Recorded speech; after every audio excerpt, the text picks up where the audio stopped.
Olá, meus queridos, tudo bem? Eu sou o professor Helder Carneiro. Este é mais um projeto do Colégio Muricênio, que em seus 42 anos vem promovendo o ensino de excelência. E hoje aqui com um dos grandes professores da área de História, uma honra, viu, mestre, estar com o senhor aqui, para discutir um tema importantíssimo para o nosso vestibular da UES. Dicas quentíssimas sobre história do Ceará, não é isso, professor Bruno? Prazerzão estar com vocês aqui, prazerzão estar dividindo a bancada com o professor Helder. E, logicamente, a gente tem que salientar que passamos do Enem e agora caímos dentro da UES, de vento em polpa em relação à UES. E, logicamente, a gente tem que salientar que a UES, ela busca valorizar a nossa história. E por conta disso a gente tem que estar puxando um pouquinho também da história do Ceará. E vamos começar pelo processo de colonização do Ceará, né, professor? Isso, professor, um tema bem introdutório, realmente. Nós vamos aqui fazer uma rápida análise, meus amigos, sobre as tentativas de ocupação do território cearense. E é sempre, professor, nós vamos tentar passar para você uma contextualização em relação à história do Brasil, para que você possa realmente, se situar dentro da história cearense em relação à história brasileira. E, meus amigos, professor, vamos começar com a chegada dos portugueses aqui, não é isso?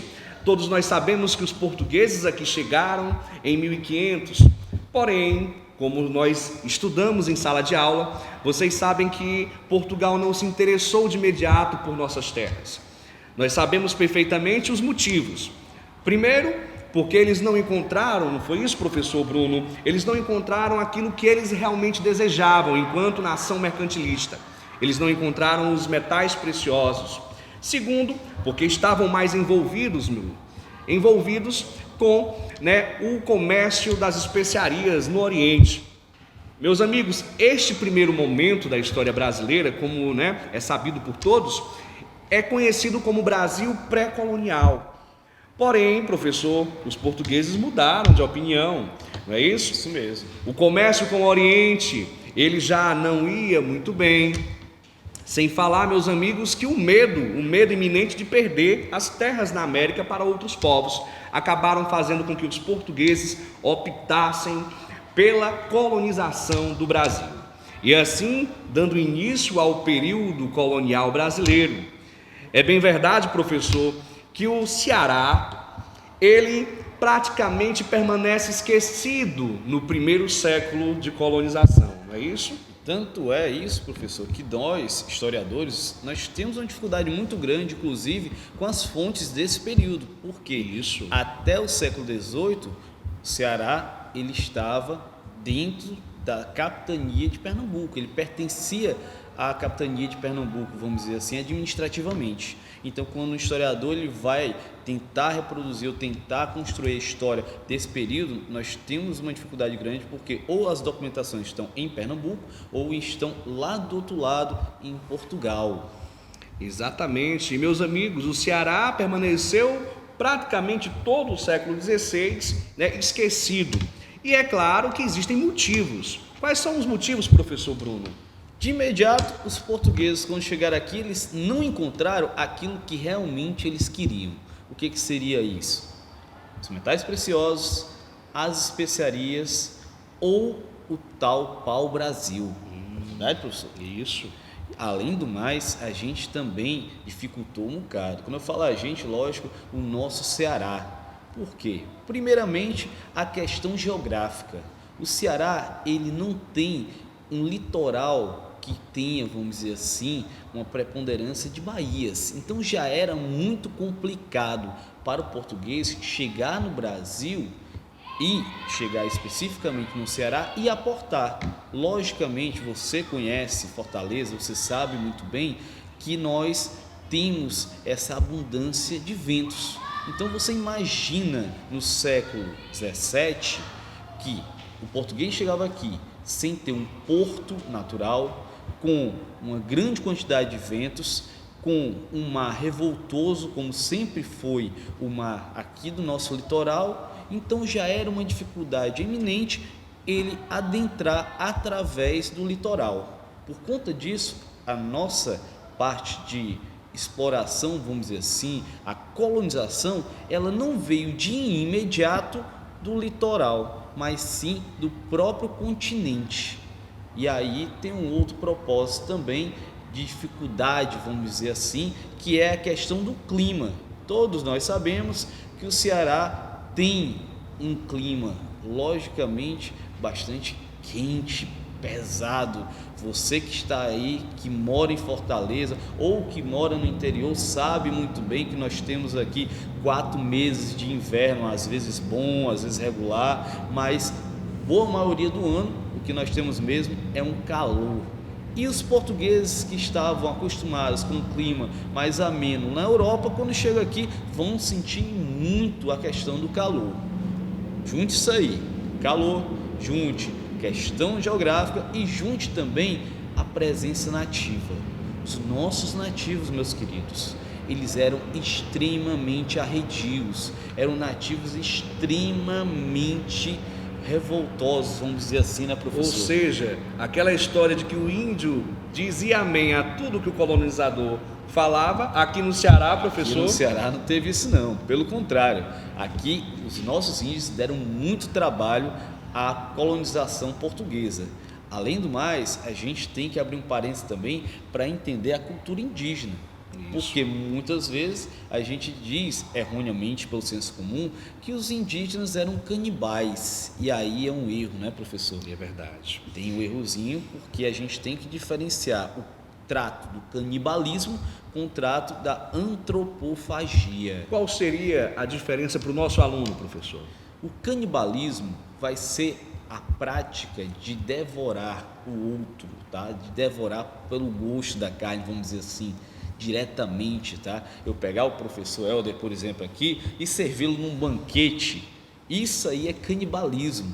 Já os nossos índios não. Em sua maioria, eles trabalhavam dentro do sistema da antropofagia, ou seja, na verdade, é você comer as partes importantes do outro como uma forma de adquirir os seus poderes, a sua força. E isso aí tem um lado bom e tem um lado ruim, porque você imagina só, muitos portugueses, inclusive, foram poupados da morte porque na hora de serem sacrificados começavam a chorar. E aí, professor, quem é que quer comer uma carne chorona? Realmente. Quem é que quer adquirir medo, covardia? Você na hora da prova, você comeria o quê? Uma carne de 2 jovens aqui, tá, corajosos, ou um colega seu, sei lá, mais covarde de vestibular? É melhor que seja um colega deles, né, professor? Eu também acho, professor. Mas essa aí justamente é a diferenciação entre o canibalismo e a antropofagia. Isso, professor, eu queria também ressaltar ao nosso aluno que um dos motivos desse esquecimento era a falta de grandes atrativos econômicos, que no caso, né, como o senhor muito bem falou, o português aqui, o colonizador, ele não encontrou. E assim realmente ficamos esquecidos por um século, praticamente. Isso. Eu queria também fazer referência ao próprio capitão donatário do Ceará Grande, Antônio Cardoso de Barros, que na verdade nunca colocou os pés aqui. Quando veio para o Brasil, não é, professor? Não teve uma boa sorte, não. O que aconteceu, professor, com ele? Acabou morto, acabou infelizmente morrendo no naufrágio. E aí acaba a história da donataria, vamos dizer assim, da nossa terra Ceará Grande. Isso mesmo. Professor, os alunos também nos perguntam muito em sala de aula, né, sobre Vicente Anês Pison. Que polêmica seria essa, professor, segundo os alunos? Pois é, gente, a gente tem que entender 2 coisas. Primeiro, a história, ela não é uma ciência exata, ela está em constante mudança a partir do momento que nós, historiadores, acabamos por nos apropriar de novas fontes para entendermos melhor e reconstruir esse passado. Então, se você perguntasse há 15, 20 anos atrás quem descobriu o Brasil, a pergunta era unânime. Olha, quem descobriu o Brasil com certeza foi Pedro Álvares Cabral. Já agora a gente já tem uma outra possibilidade de incluir, por exemplo, nosso amigo Vicente Anês Pison, espanhol, que esteve aqui no Ceará em janeiro de 1500. E já se sabe também da possibilidade de incluirmos nessa ideia também um outro rapaz chamado Duarte Pacheco, que esteve aqui 2 anos antes, em 1498, também navegando antes desses dois, Isso. aqui no Brasil. Curiosamente, professor, o Pison, né, passou por aqui, Fortaleza, ali na ponta do Mucuripe, ali em Ponta Grossa, em Aracati, Isso não é mesmo. isso? Enfim, bem antes, não é verdade, do que o próprio Cabral. Bom, mas e aí o Ceará? O Ceará, meus amigos, ele terá as suas primeiras tentativas de ocupação já no comecinho do século XVII, não é isso, professor? E mesmo assim é importante frisar, né, a tentativa de ocupar o Ceará destinava-se a um fim bem específico. Primeiro, havia a preocupação em tentar expulsar os franceses que estavam ocupando ali o Maranhão, né? Na tentativa de colonizar ali aquela região, inclusive com um nome bem específico, não é, professor? Isso. A famosa França Equinocial. E detalhe, além do mais, a colonização do Ceará, né, a ocupação do Ceará, meus alunos, de fato ajudaria numa logística para se dominar o litoral norte, que ainda era pouco dominado pelo colonizador. Era como se aqui fosse, na verdade, estratégica militar. Quem tivesse que passar para o lado do norte teria que passar pelas águas cearenses. Então, automaticamente, fortificar o nosso litoral para bombardear esses navios inimigos era de suma importância. Por isso que a colonização cearense ela vai insurgir de fortificações. Inclusive, o nome da nossa capital atual é Fortaleza. Muito bem. Por conta disso. Isso mesmo. E professor, vamos à primeira tentativa, né? Para o nosso aluno que vai fazer a prova da UES, a primeira tentativa de ocupação do território cearense ocorreu justamente com o Pero Coelho de Souza, em 1603, meus alunos. E o Pero Coelho de Souza, professor, ele chegou aqui, né, com objetivos bem específicos: explorar o Rio Jaguaribe, não é isso? Procurar minas no Brasil. Isso mesmo. Sem falar que o Pero Coelho de Souza também veio com o objetivo de oferecer paz aos índios, índios que davam trabalho, não é, professor? Pois é, como a gente comentou agora há pouco. E ele fundou 2 fortes, né? Um às margens do rio Ceará, que era o Forte São Tiago, e o outro, professor, ali às margens do rio Jaguaribe, que era o Forte São Lourenço. Lembrando que o Forte São Tiago, ele passou pouco tempo em virtude dos ataques dos indígenas, justamente a esse forte. E assim foi para o Forte São Lourenço, ali às margens do rio Jaguaribe. Porém, ele não contava com um pequeno detalhe, né? A primeira seca registrada na história cearense, de 1605 a 1607. E com esta seca, professor, Pero Coelho de Souza, na verdade, se deu mal. Fome, sede, ataques indígenas forçaram Pero Coelho a realmente sair, né, do nosso Ceará, inclusive tragicamente, porque perdeu, como se sabe, o seu filho primogênito, né, nesta saída do Ceará. E a nossa primeira tentativa foi fracassada. Professor, e a segunda tentativa? Pois é, meus queridos. A segunda tentativa já vai ser a tentativa com Martins Soares Moreno. Martins Soares Moreno, que vocês conhecem muito bem, fazendo aí uma intertextualidade com o livro de José de Alencar, Iracema, onde ele conta e narra a história justamente da paixão entre o Martins Soares Moreno com a nativa Iracema, e que dessa união nasceu, para a ideia do José de Alencar, né, no século XIX, o primeiro cearense real, tá, que vai ser o Moacir. Essa ideia vai justamente permear o discurso do século XIX de buscar uma identidade não só para o Ceará, mas também para o Brasil. Só que nessa história aí, vocês têm que prestar atenção uma coisa: nós temos 2 elementos da composição de 3 da nossa sociedade. Nós temos o branco, nós temos o indígena, mas é negligenciado o negro. O negro não aparece. José de Alencar, ele não coloca o elemento negro dentro da sua narrativa. Além do mais, você que está em casa, depois faça uma intertextualidade também, comparando Iracema e José Alencar com o filme Avatar. Veja que ele tem, na verdade, conexões muito parecidas da ideia do conquistador, que acaba se apaixonando pela cultura e pelo local daqueles que deveriam ser conquistados. Olha que barato, olha que beleza. Então, na verdade, né, o filme que a gente assiste talvez tenha sido até uma releitura moderna do nosso grande clássico Iracema. Isso, professor. Lembrando que o próprio Martim, né, Soares Moreno, ele já esteve no Ceará, inclusive com, né, a expedição ali do Pero Coelho de Souza. Era um cara que havia feito amizade com os indígenas, inclusive, né, um chefe indígena chamado Jacaúna, professor. Era realmente um de seus amigos. Lembrando que, com relação à fundação de fortes, ele também fundou um forte, né, que foi o Forte São Sebastião, ali às margens, né, do rio Ceará. Porém, o objetivo de Martim Soares Moreno, meus amigos, era justamente se empenhar na expulsão dos franceses do Maranhão. E nas tentativas diversas, eis que, né, acabou sendo preso, ficou na França, e enfim, quando retorna ao Ceará novamente, meus amigos, já é 1621, e ele retorna com objetivos bem específicos.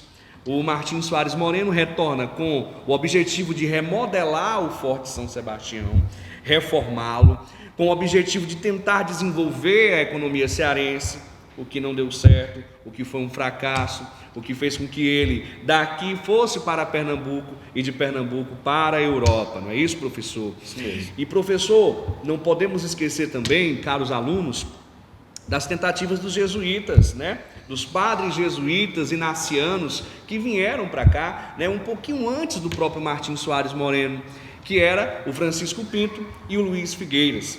E aí, meus amigos, é importante a gente reforçar o papel, né, da catequese, e principalmente levando-se em consideração que o índio cearense, não é, professor, já dava um trabalho enorme.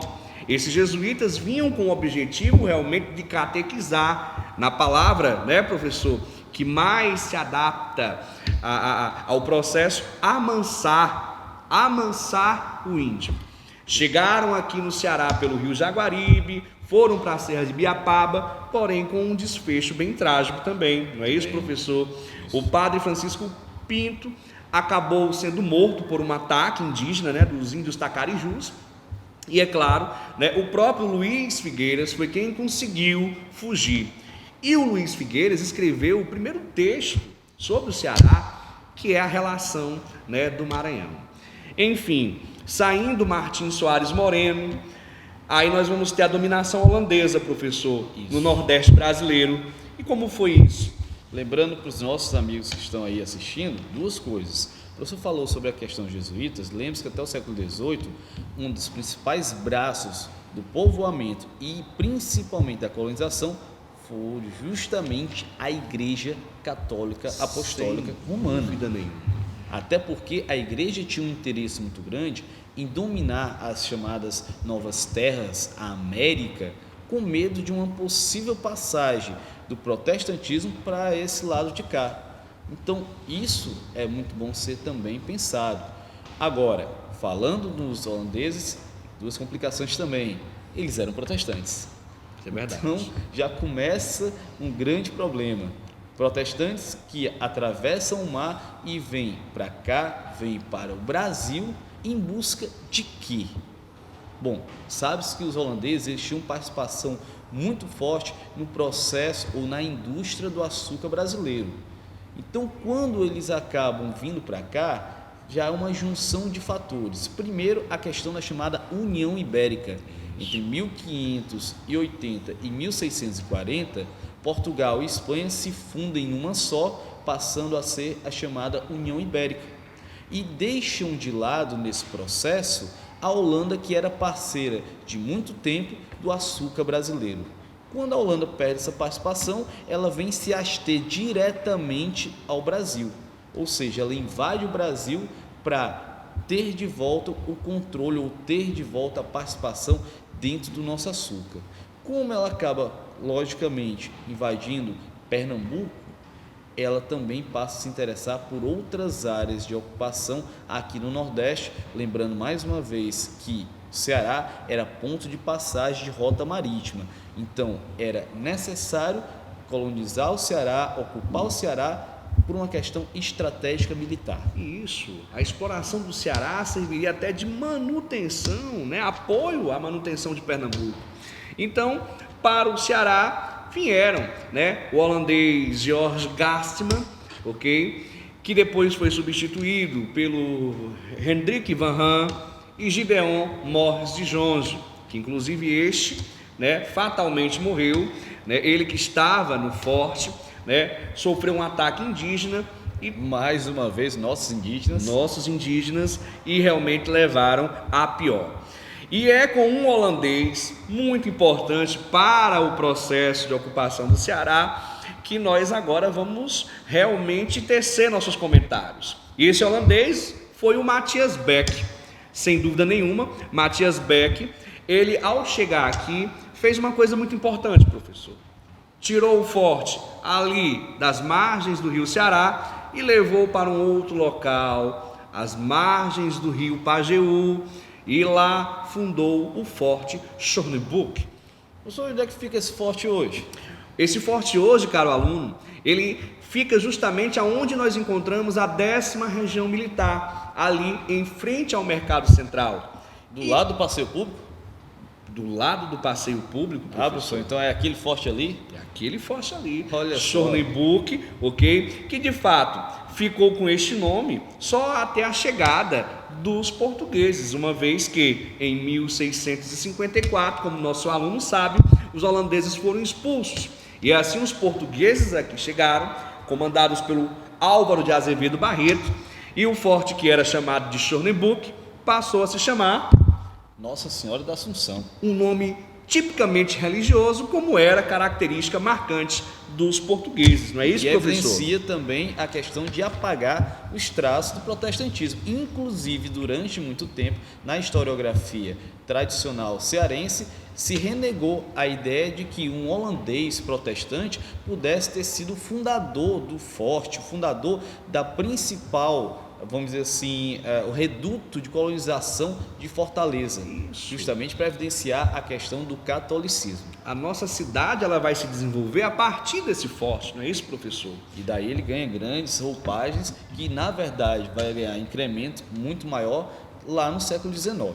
Meus alunos, não esqueçam, o Ceará ele ficou subordinado primeiramente ao Maranhão, de 1621 até 1656, e depois, como o professor Bruno Marques já comentou, né, a Pernambuco, de 1656 até 1799. Apenas a partir de 1799 foi que o Ceará passou a se desenvolver como capitania autônoma, né? E para fechar, professor, né, esta revisão básica sobre a história do Ceará, o processo de colonização, né, comentamos agora, mas o processo de ocupação do território cearense, ele começou inicialmente pelo litoral, professor, e aos poucos foi, né, se direcionando para o sertão. E o que levou, né, o que de fato proporcionou isso, professor? Justamente uma coisa que veio junto com a cana-de-açúcar. Junto com a cana-de-açúcar, nós também temos o gado. E aí é a grande vedete do processo de colonização do sertão cearense, o gado. Mas, professor, por que o gado? Por que o gado aqui no Ceará? Justamente porque após a saída dos holandeses, fora necessário aumentar a produção de cana-de-açúcar no reduto pernambucano para tentar igualar a questão do açúcar que estava sendo concorrencial com o açúcar holandês, de melhor qualidade e mais barato. Então, para tentar nivelar, plantamos mais açúcar em Pernambuco, retirou-se o gado de Pernambuco e trouxe o gado para o Ceará, porque o Ceará justamente proporcionava aquilo que o gado necessitava. Primeiramente, terra, pasto. Segundo, água. Terceiro, sal.